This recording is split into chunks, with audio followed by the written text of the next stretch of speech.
Everybody, welcome back to Exploring Temecula.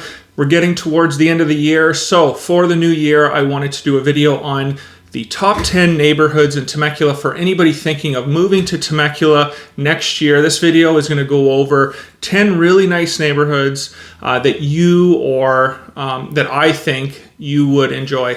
In the description on this video, I have a link to the blog post that I did.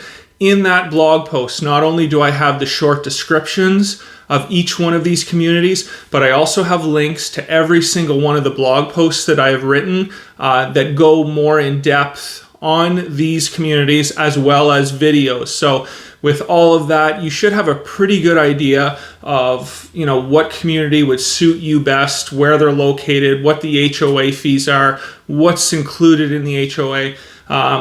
Again, just to help you make a better decision. If you have further questions on any one of these communities, make sure you reach out. Be glad to have a Zoom call or even a phone conversation with you so we could sort of narrow down what the best fit for you is in Temecula.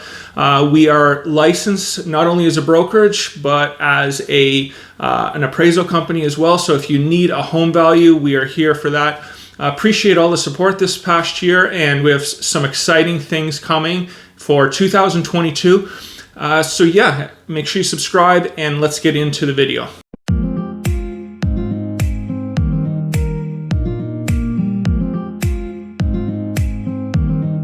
Okay, so the first community we're going to talk about, HARVESTON. This is where I live. Northern Temecula, beautiful lake, beautiful pool. Lots of amenities around, lots of conveniences around. Home prices have actually risen, in my opinion, almost more here in HARVESTON than in other areas of Temecula. I don't know the reason for that, but it's become a sought-after community for people moving to Temecula and wanting to live here.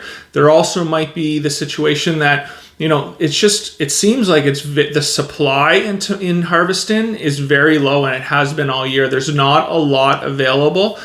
So that could be one of the reasons that home prices have risen so much here as well. But if you are looking for a family-friendly neighborhood with lots to do, parks, baseball parks, basketball, pools, definitely check out HARVESTON. You've got ranges of homes anywhere from 1,800 square feet all the way up to almost 4,000 square feet. So just depending on the size of your family, there is going to be a home that fits your needs. Okay, next up, MEADOWVIEW. I've done a lot of videos over the years on MEADOWVIEW. Probably, in my opinion, the best neighborhood if you want to still live that or feel that rural type life, but being close to everything.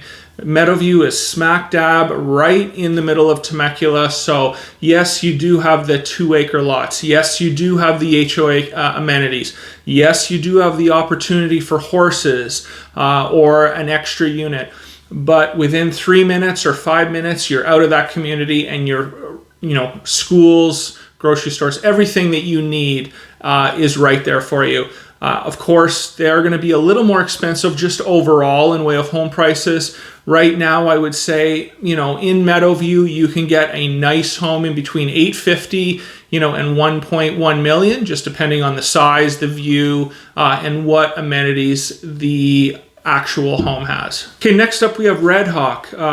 Probably one of the most well-known communities in Temecula. The blog post that I'm sending you for Red Hawk, I really did an in-depth video on this community.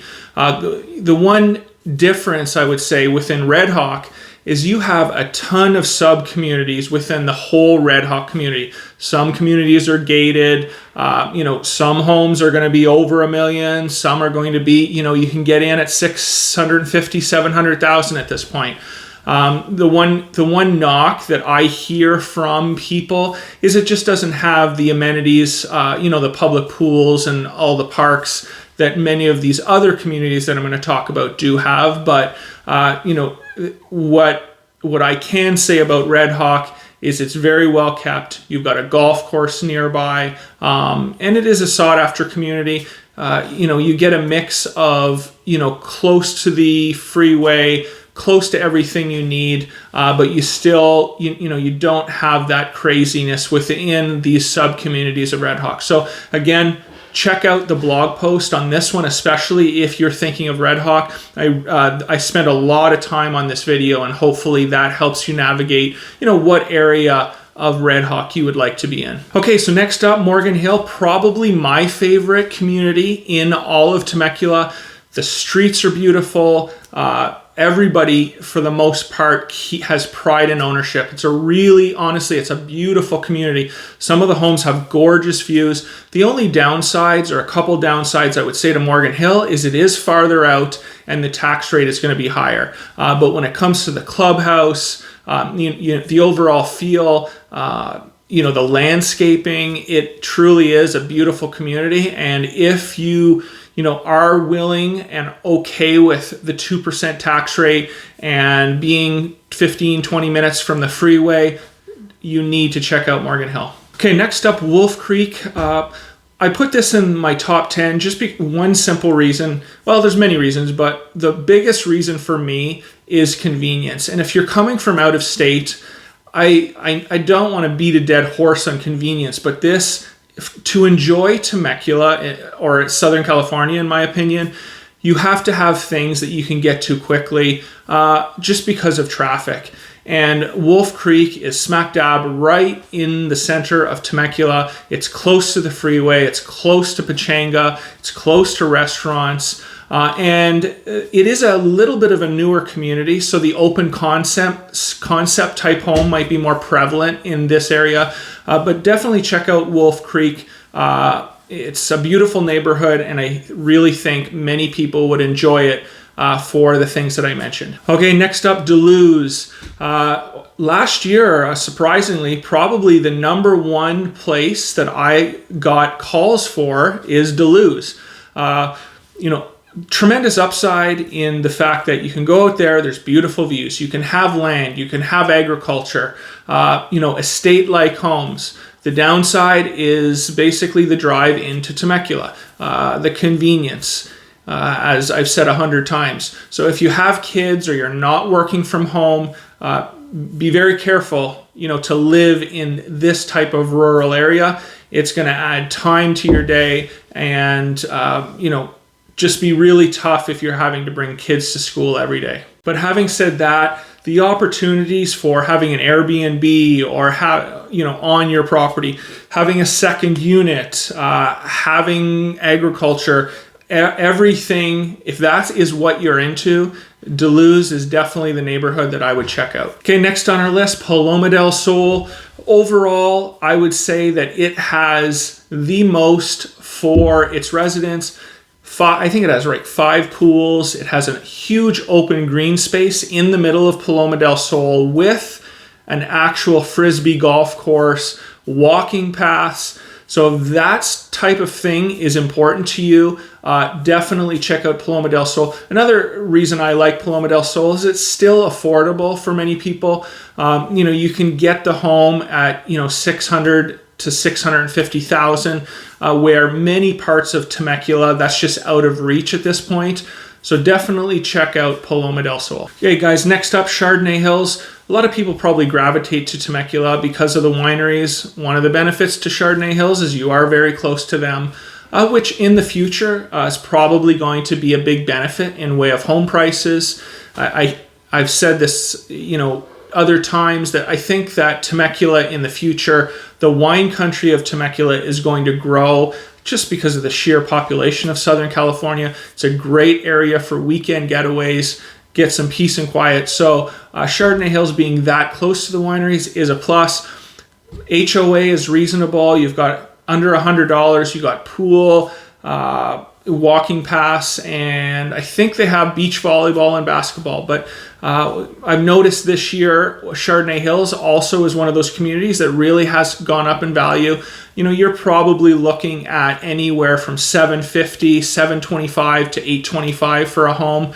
And if you are getting into the homes with totally upgraded with a pool, you're going to be over $900 at this point. Okay, Crown Hill. There's a little over 1,000 homes here, built in 1996 through 2006. So you do have, a little bit of a newer home in Crown Hill. You also have Crown Hill Reserve that is a gated community within Crown Hill that has some beautiful custom homes with nice views.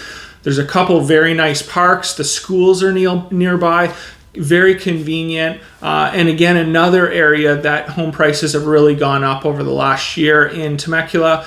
Any of these communities I'm talking about, guys, are very, very nice. I would live in any one of them. You just have to pick and choose what's the best fit for your family, and Crown Hill is definitely going to be on the top 10 list for neighborhoods in Temecula. My final community, I'm a golfer, so I had to put a golf community in here. TEMEKU Hills. We've got a beautiful golf course, affordable golf course right around the whole, or inside the whole community.